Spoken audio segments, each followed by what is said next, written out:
Good morning. My name is Christopher Rowe, and I'm one of the people who has the pleasure of serving this church as clergy.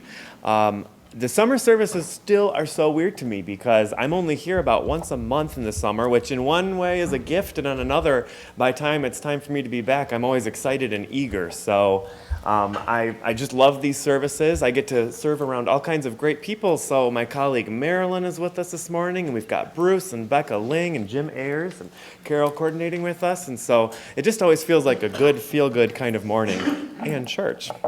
I have an announcement this morning I want to share before we get going with worship, and it's about September 15th. So mark your calendars because that's going to be a huge day for us at Fountain Street Church, not just for the program year, but for history, because we're having a grand street celebration, and we're actually going to be closing the street and welcoming everyone back into the program year and celebrating our 150th birthday. And I'm looking at the announcement, making sure I don't miss any details. I know we will have games for people of all ages. We'll also have food. We're going to have special guests and special music during that 11 o'clock service. And so I hope I can see all of you there and that you bring old-time Fountain Street folks as well, because it's kind of a chance to just reconnect and celebrate a long, beautiful history and a beautiful future ahead for all of us. And so I have that to share with you.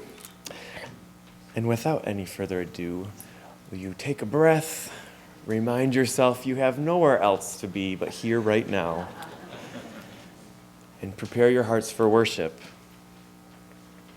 And as you do that, I invite you to stand as one voice as we sing hymn number 121, We'll Build a Land.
Welcome.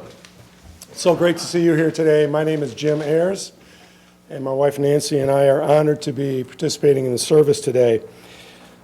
It was interesting for me to walk in here again. I've done it several times over the past years for the 9:30 service, but standing up here reminds me that Nancy and I were married here, right here actually, 32 years ago. And that was our first interaction with Fountain Street Church.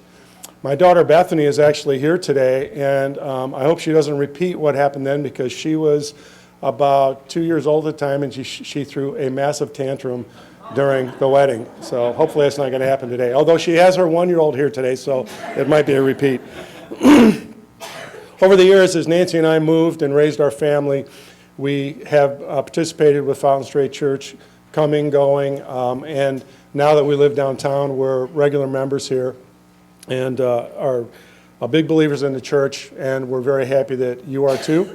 If you're a guest for the first time, I hope that you find this worthwhile and inspiring, because I'm inspired every time I participate with Fountain Street. Let's do the responsive reading that I found from Martin Luther King. And the theme today, the times they are changing, is about the troubled times that we live in today, how difficult it is, and our role in that and what we can do. And I thought these words from Martin Luther King held special meaning. Cowardice asks the question, is it safe? Expediency asks the question, is it politic?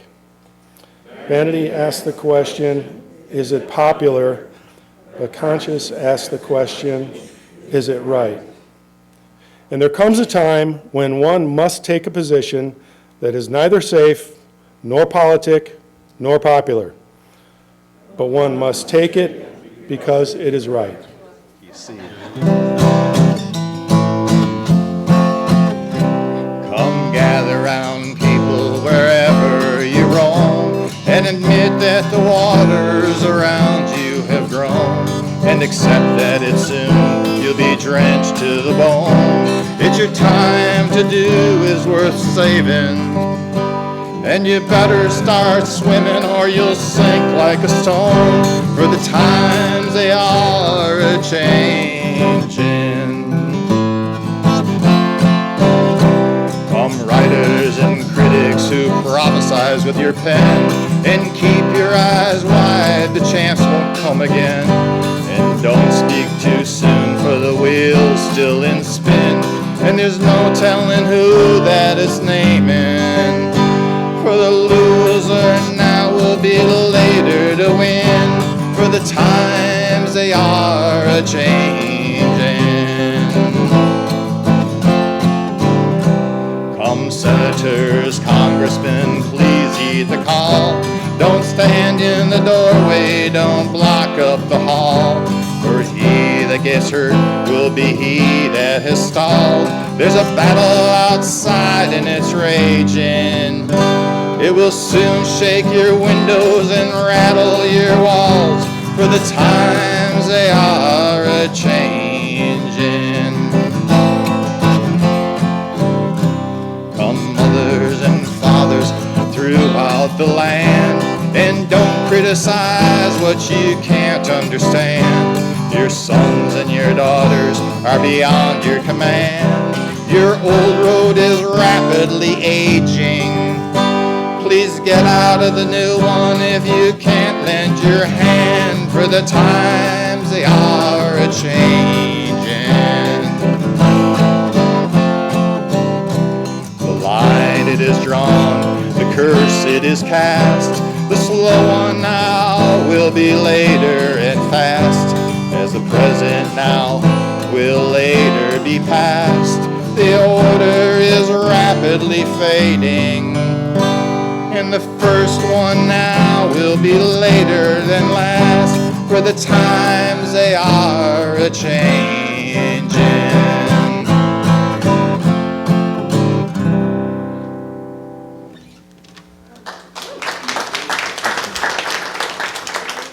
I think that would have sufficed for a prayer this morning, right? Have you ever used a GPS system, either on your phone or on the dashboard of your car? Have you ever used one of those and it tells you how to get from point A to point B, and so you think, good, I'm all set. I'm convinced that they're one of the worst things for a marriage, because if I'm following it and my husband's driving, I'll say, turn right up ahead, and he'll be like, but where? And I'm like, right there. Oops, back there. And he'll say, what are you talking about? It told us to turn. And eventually it says, recalculating, right? And it pushes you a block over, or it takes you all over, but it recalculating, and then you could miss something or say, look at the traffic over there, we better turn before it. And what does it do? It says, recalculating. Eventually you'll get there, right? That's the hope. but you still are from the same place you came from. And so there's all this change and there's all this recalculation, but eventually you will get there, but you're always who you were and where you came from. And I think about that a lot. And I think about that a lot with not only that the times are changing, but also the world around us. And sometimes it can be scary or stressful or overwhelming, but we're always in these moments of recalculating. And we're still who we were, we're still the community we were, coming from where we came from, and we're on a destination somewhere, but sometimes we're going a little off path, sometimes we miss a beat, or we accidentally do the wrong one, or sometimes maybe universe was sending us on a different one, but that idea of recalculating should be a comfort to us this morning. And so I invite you into a space of silence, and then I'll bring you back with some words from Thich Nhat Hanh as our prayer this morning.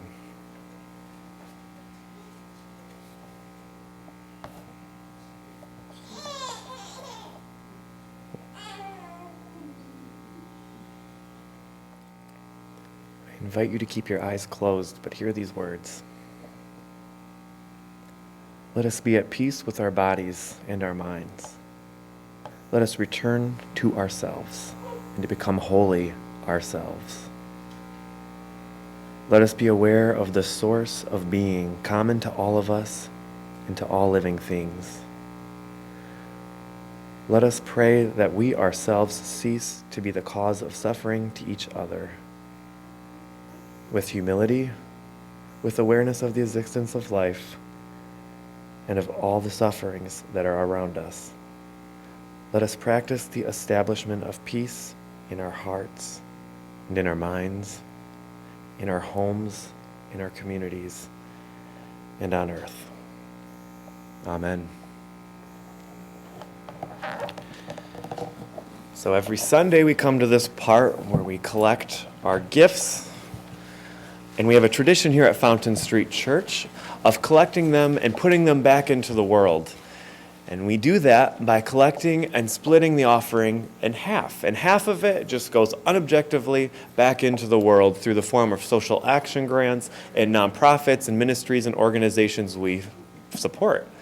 And the other half still goes back into the world, but through the ministries inside this building and through the operations. And every ounce and every moment of those ministries is serving the world. And it's a way that we establish that peace here so that we can give it back into the world.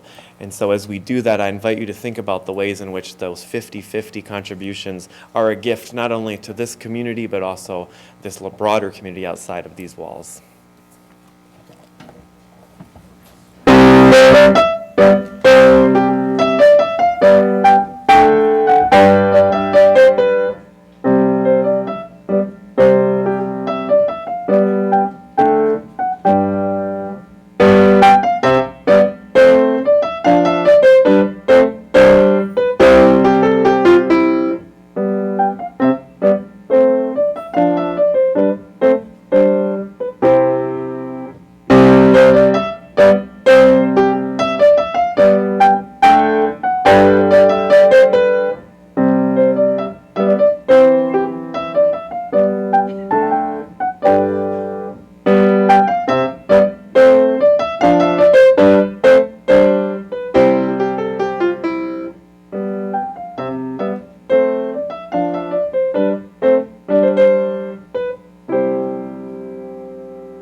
I'm Nancy Ayres, and I'm here this morning to share some words by Paul Hawken, who is an American activist and environmentalist.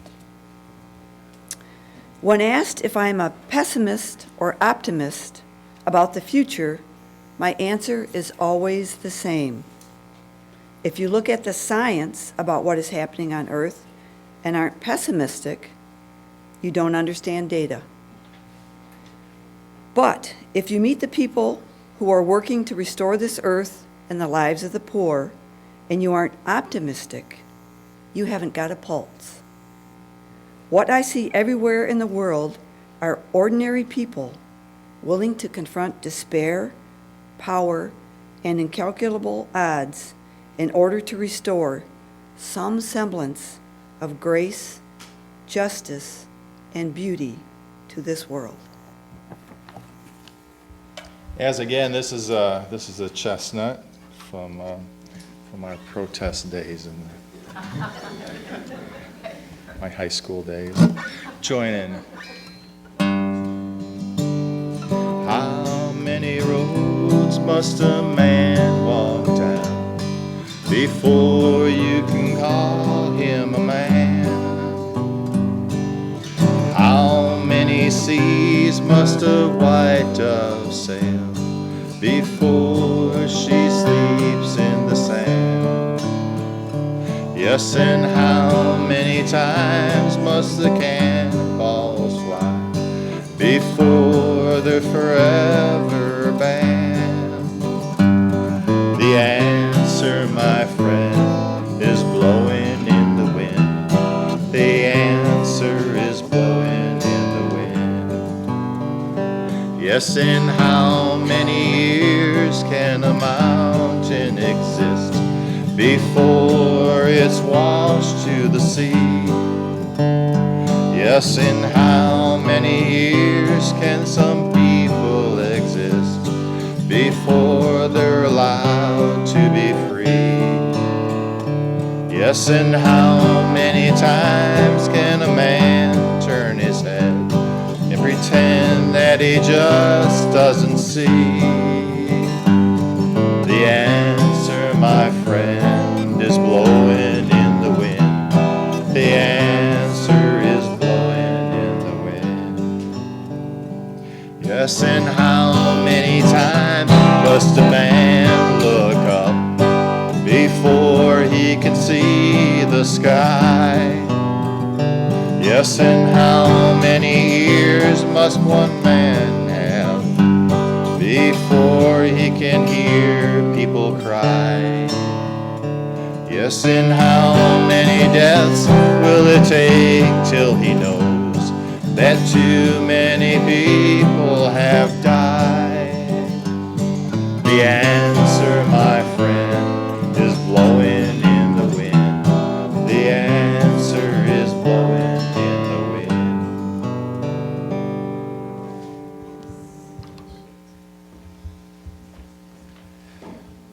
Can we get one more round of appreciation for Becca and Bruce, the great music today? Thank you.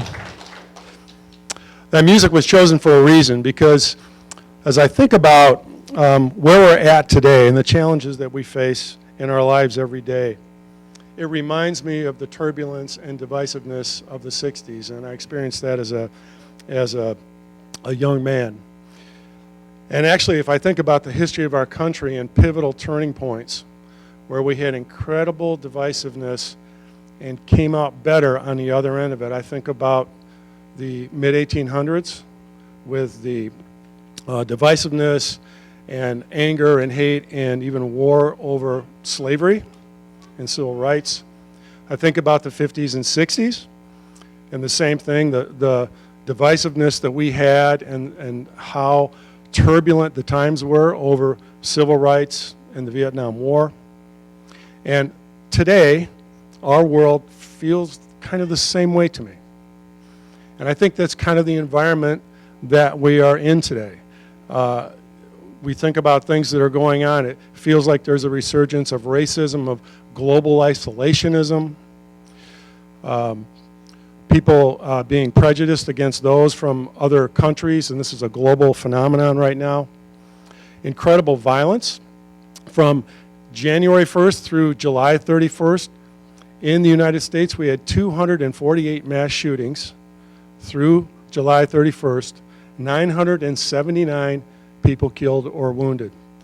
It's hard to even imagine that, but it's a fact. And unfortunately, in the first few weeks of August, those numbers have changed and even grown. And then on top of that, the environmental issues that we face, global warming, and it seems like every day the erosion of environmental protections to protect our world that were so hard and fought for so many years seem to be being pulled back. It's stressful, it's frustrating. Nancy and I can't even watch the news, it doesn't seem much anymore. Before 5 minutes or 10 minutes go by, we have to turn it off. We just are so upset by everything that's going on. They're very, very stressful times. And yet, in spite of all that, I am very optimistic. I have hope. I believe that our future has unlimited potential. And the reason why is because I think about and recognize the amazing power that each one of us has within us to create good in the world. Each one of us. I really believe that. You know, when I think about how change happens in the world, the analogy that I use is think about the shoreline of Lake Michigan, or maybe the shoreline of the Pacific coast of the United States. How was that shoreline formed? Yeah, there are occasionally big storms and big tsunamis that come in, but that's not really what makes the shoreline what it is. That shoreline is formed by millions and even billions of little small waves that happen every day over and over and over and over again. That's how all of it gets created and formed. And when I think about change in the world, oftentimes we think about the tsunamis in our lives. Martin Luther King was one, Mother Teresa, Gandhi, and many, many more. And yes, they were very important, and yes, they made a difference. But I don't think that's the biggest difference that's made. I think that most of the good in the world comes from millions of small little acts of goodness, like the reading said, by ordinary people trying to restore grace and justice to the world and beauty to the world. So when I think about that, what can we do? How can we make a difference? And, you know, I found this quote. I'm currently reading a biography of Frederick Douglass. It's at the top of your order of service today. I think he put it best. Frederick Douglass, of course, was an ex-slave who dedicated his life to ending slavery and racism in the United States. And this was a quote from around 1840, still in the midst of slavery, when he was touring the country, often facing violence as he spoke against slavery, even in the North. He said, "The most effectual sort of prayer is doing. My prayers in words were never answered as a slave. Only my action of running away to freedom achieved a prayer answered." My own action. And that's what I want to talk a little bit about today. How do we take action? Taking action can be very rewarding, very fulfilling, very meaningful for all of us when we do it, but it's also not easy. It can also be frustrating. It can be scary, uncomfortable, challenging, and even exhausting when you really get involved in trying to make a difference. And when I look at myself, and the way I think about it for me is, I want to be a warrior for good, a warrior for change. That's the way I think about myself. And to do that to the best capability that I can for the maximum impact, there are certain things that I do that I've learned over the years from other people that help me be my best. Because I know for me to make a difference in my family, in my community, in my job, with the teams that I lead, and the business that I lead, I've got to be at my best to really make the maximum impact that I can. So I want to share with you 4 things that I do, just things that I do, Not trying to preach that you've got to do these, but maybe they'll make you think about some things that you might do to make sure that you are your best every single day. The first two that I'll talk about are things that I learned at a place called the Human Performance Institute. This is an amazing organization headquartered in Orlando. They started out as an organization to train elite tennis players, and I mean Pete Sampras, Andre Agassi, really elite tennis players. They branched out to train world-class athletes in all different sports, and then they branched out into helping people, primarily in business, but also in nonprofits that lead organizations or in big leadership positions. The idea being that you need the same type of mental and spiritual and physical fitness as an elite athlete to really lead effectively and to make a difference. And two of the things, I've been through their program twice, which tells you something about my intelligence. I had to go back again.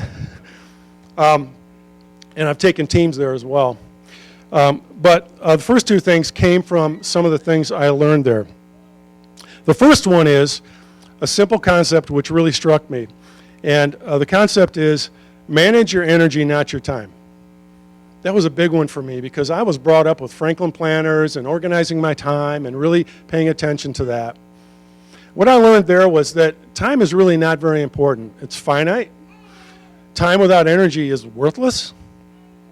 Energy is what counts. And it's two things. First of all, you have to have energy. Secondly, how do you focus your energy? One of the examples we talked about when I was there was imagine that you are spending 2 hours with your children or grandchildren.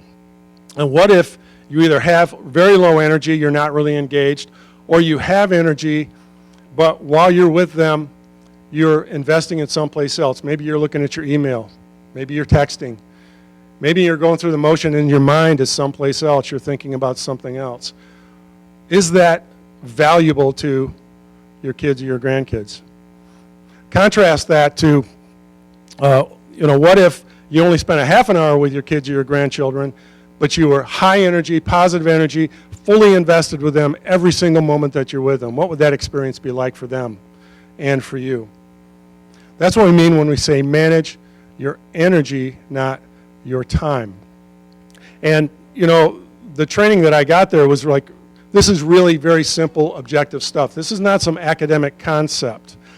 And it's something that I think about quite a bit. Where does your energy come from? Only one place, and one place only: what you put in your mouth.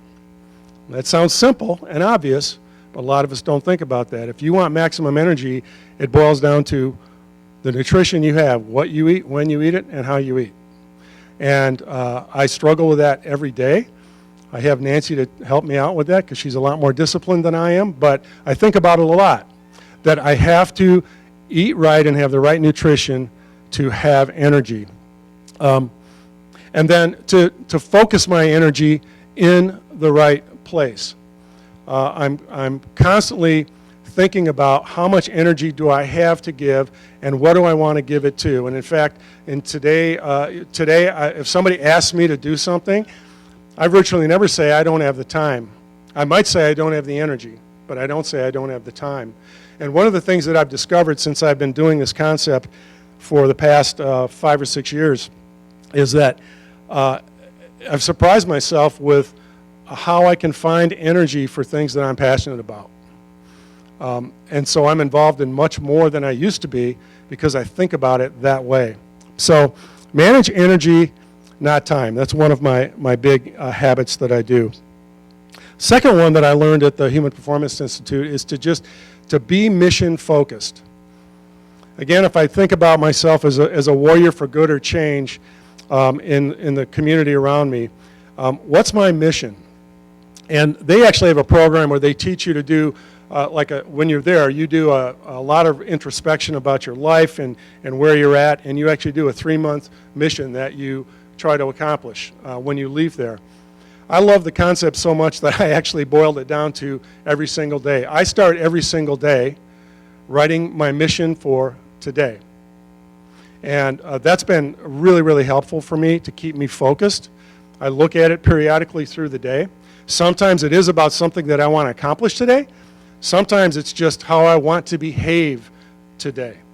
If I have something going on at work which is frustrating to me, which I don't really want to engage with, I might write down, have positive energy every moment today. And maybe I'm sitting in a meeting at Amway and I'm frustrated with it, and I'll glance at that and it'll get me back on track. But that concept of having the discipline of having, for me, a personal mission every single day has been very, very helpful. The third thing that I'll mention is to control the inner voice in our heads. I think about that a lot. The voice that's constantly telling me things about what I can or cannot do. And it's often gets in our way and it gets in my way. You know, in every day there's 86,400 seconds. 86,400 seconds in every day. That's 86,400 opportunities for that voice in your head to tell you something about yourself, positive or negative. And unfortunately for a lot of us, it is often negative. Contrast that to how many personal interactions you have with people over the course of a day, where you get feedback on yourself or you have some kind of meaningful interaction that compares to that voice. Maybe 20, maybe 30, maybe 50, maybe 100 on a really, really, really busy day. 86,400 opportunities for your voice in your head to talk to you. And what does it tell you? What does it tell us? The voice in my head, the negative voice in my head, controlled my life for a lot of years. When I was 9 years old, my dad died unexpectedly from a heart attack, and it was unbelievably traumatic for me. We lost our home, moved from a home out on a lake in southwest Michigan, out in farmland, to the inner city of Kalamazoo, moved in with my grandparents. I ended up sleeping in their attic, it's the only room they had. And the whole period of that was so traumatic, it affected me for 10, 15, 20 years. And I became a model, an example, a picture of self-defeating behavior because I kept listening to this voice. I had no idea at the time. I flunked out of high school, didn't graduate on time, had to go back to get to my diploma. Got a full ride scholarship to play football at Grand Valley State, and blew that. After the first year, at my freshman year at Grand Valley State, my GPA was 0.8, and they politely asked me to go someplace else and do something else. I was able to turn that around. I was able to go back, get my scholarship back, be very successful at Grand Valley, graduate school at Western, graduate school at Davenport, and turn all that around. But something happened to me. I want to tell you a quick story of that. That didn't really register with me when it happened, but it sunk in over a period of time of what this meant to me. And it was a seminal moment in my life. So I was a freshman coming in to play football at Grand Valley State on a scholarship. And it's stressful when you're 19 years old. It's very stressful. You're the new person. There's all these upperclassmen there. It's all very competitive. The first day of training camp in the fall is all about testing. It's testing day. And that's a lot of pressure because you're getting measured. You're getting measured on how strong you are, how fast you are, how quick you are, over and over and over again, competitively with everybody else that's at your position. And one of the things that I was really afraid of that we got timed in was the half-mile run. We had to do a half-mile run and be timed. And I was an offensive lineman at the time. I was a lot bigger back then. What we had to do as an offensive lineman was you had to run a half mile in 2 minutes and 45 seconds. If you didn't run it in 2 minutes and 45 seconds, there were consequences. You had to go to extra practices at 5 o'clock in the morning as a punishment, but also to get in shape. But even a bigger one than that is the peer pressure and the being ashamed that you couldn't qualify like everybody else did. And especially as a 19-year-old freshman coming in, that was a big concern of mine. So that summer, that camp started in mid-August, that summer I ran a lot of half miles. And I knew I had to hit 245. And my strategy was I would do a couple of laps, and the last 100 yards, I would take off and sprint as fast as I could, give it everything I've got so that I could make that time. I just practiced that over and over. And the results I got were mixed. Sometimes I beat 245, but not by much. 242, 243. Sometimes I was 245. Sometimes I was 250. So I knew it was going to be touch and go, whether or not I could do this. I was right there, but I couldn't do it all the time. So the day came, I go to the training day, and I am at the facilities in Grand Valley State, and at the time, they didn't have as nice of facilities as they have today. They had an indoor track that was 110 meters. It was basically a big 110-meter circle. Basically 8 laps to run a half mile. So I'm running with my competition, the other offensive lineman. I'm ready to go. Do my 7 laps. That last lap, kick it in, give it everything I got. That's what I'm going to do. It's what I trained for. Gun goes off, we take off running. I've got a good pace. I'm in the forward group of all of the offensive linemen, maybe run a little faster than I want, 1 lap, 2 lap, 3 laps. I'm on the 7th lap, coming up to the last lap, and I'm thinking, okay, I hit the start line now. I got to go all out with absolutely everything I've got, and that's what I did. Last lap came up, hit the start line, and boom, I was gone. Every ounce of energy I had, I left nothing in the tank. And I sprinted so hard all the way around. And as I was coming around, starting to feel exhausted, I could see the finish line. I was focused on that. And as I got to within about 15 yards of it, the coach that was timing at the finish line said, "Last lap coming up." I lost count. I was horrified. What could I do? What could I do?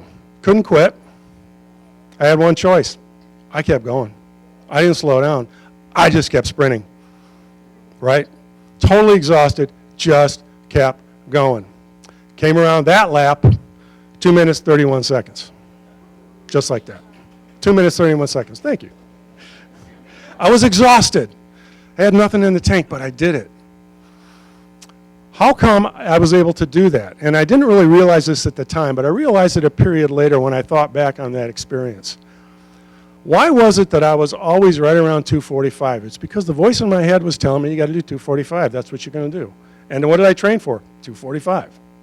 The voice in my head said, you can sprint the last 100 yards. You can't sprint more than that. Save your energy because that's all you got.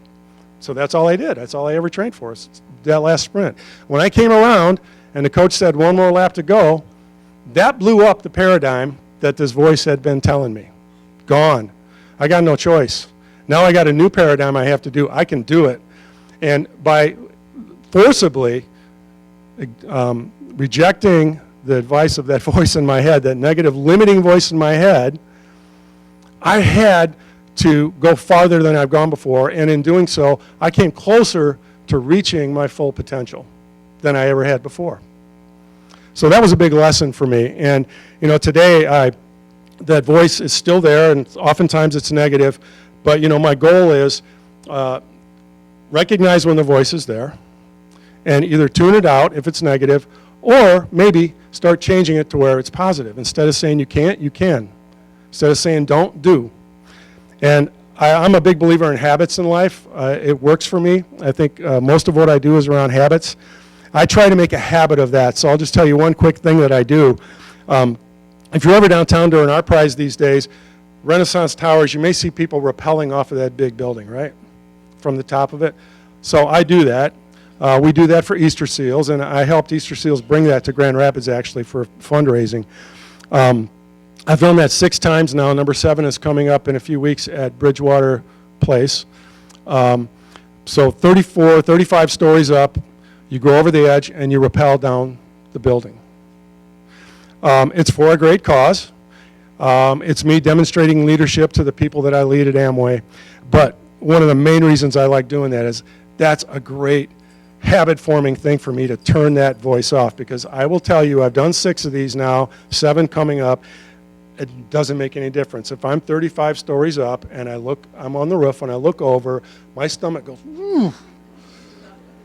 And when I'm on the edge of the building, which is usually about a foot wide, standing backwards, and my attendant says, hey, let go, grab the ropes, and lean back, that voice is going, do not do that.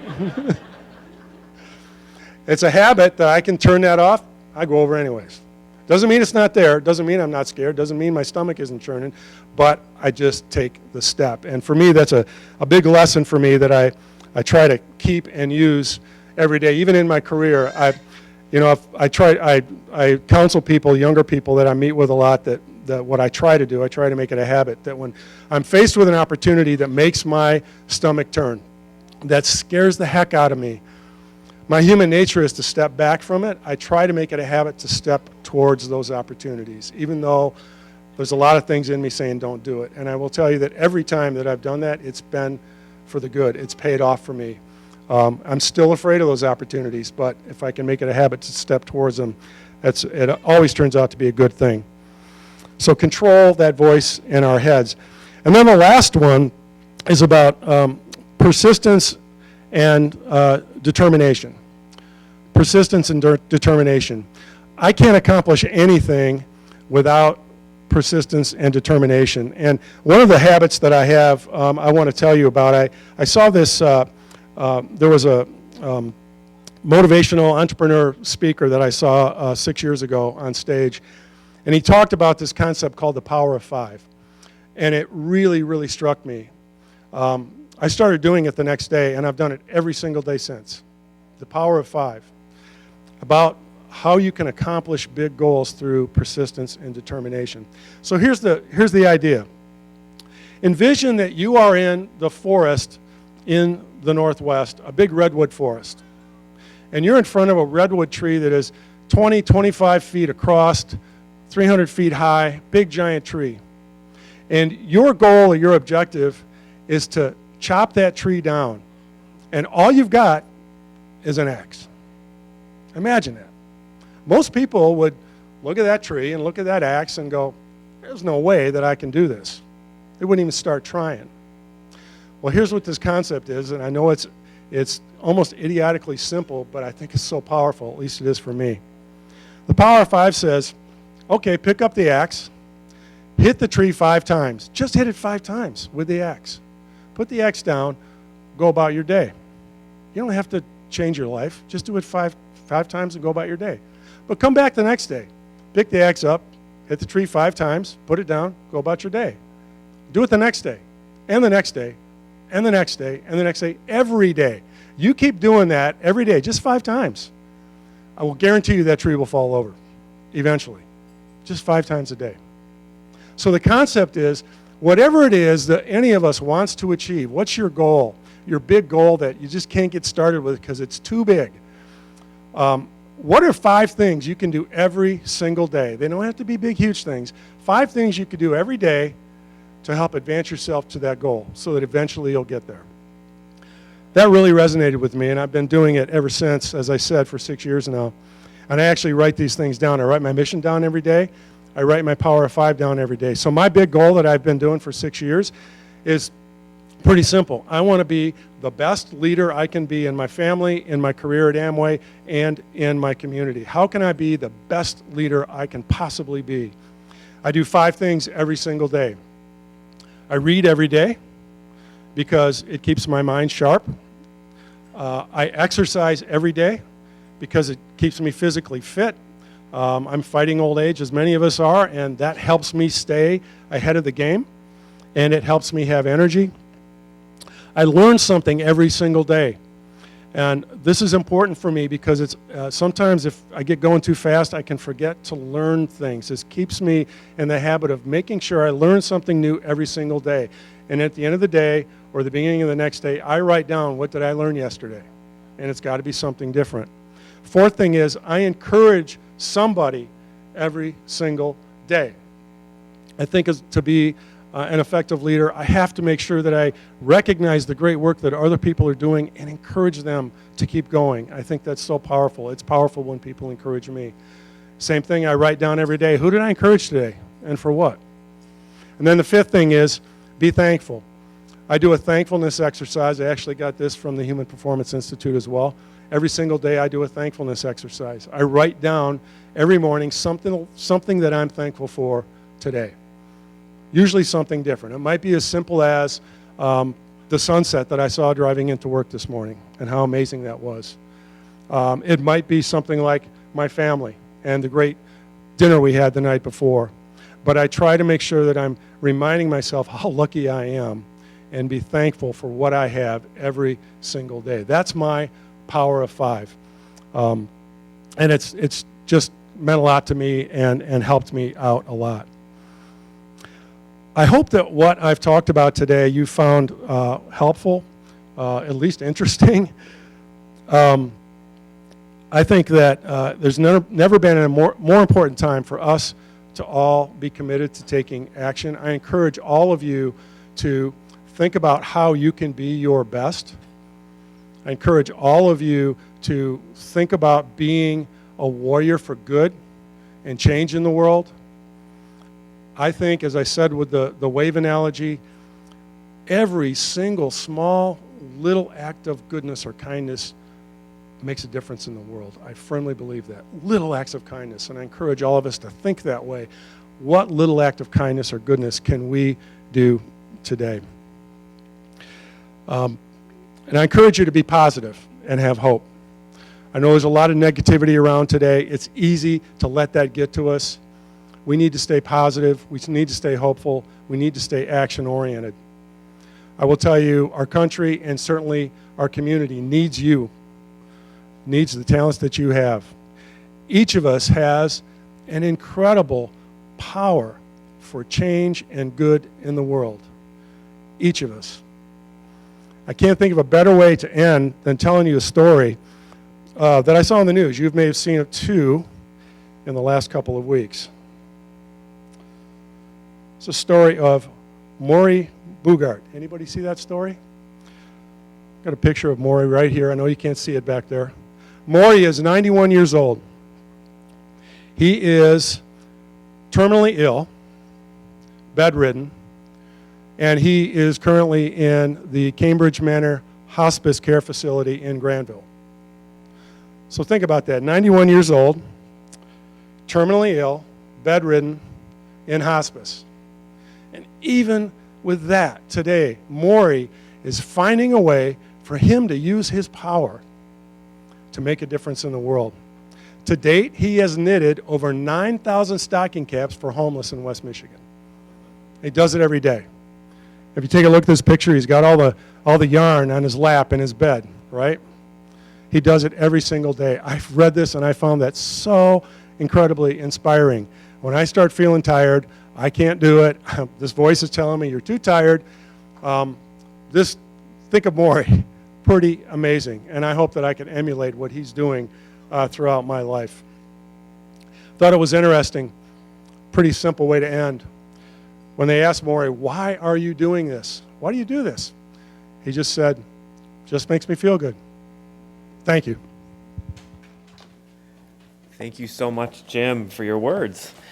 Will you join me in standing and joining in one voice as we sing together hymn number 318, 318, We Would Be One.